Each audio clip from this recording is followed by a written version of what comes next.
పరాటాలు తినడం ఇష్టమైతే మీకు ఈ ఆలూతో చేసిన అల్పాహారం చాలా నచ్చుతుంది. ఎందుకంటే దీన్ని నేను పూర్తిగా ఆలూతోనే చేశాను. సాఫ్ట్ మరియు టేస్టీగా ఉండే ఈ ఆలూ అల్పాహారం చేయడానికి మనం 4 మీడియం సైజు ఉడికించిన ఆలూలు తీసుకోవాలి. ఆలూతో పాటు మనం 1 కప్పు అటుకులు తీసుకోవాలి. అటుకుల వల్ల చాలా మంచి రుచి వస్తుంది. నేను ఇందులో అరకప్పు బియ్యపిండి వేశాను. కొద్దిగా నీళ్లు పోసి దీని పేస్ట్ తయారు చేసుకోవాలి. చాలా మృదువైన పేస్ట్ తయారవుతుంది. అవసరమైనంత నీళ్లు పోసి బాగా కలపాలి. ఆ తర్వాత ఇందులో క్యాప్సికం వేయాలి. దాంతోపాటు టమాటా, పచ్చిమిర్చి మరియు కొత్తిమీర వేసి ఉప్పు కలిపి దీన్ని బాగా కలపాలి.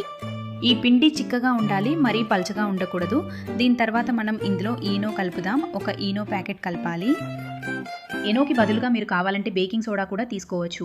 ఈనోను బాగా కలపండి. దీని తర్వాత చిన్న ప్యాన్ ఉపయోగిస్తాము.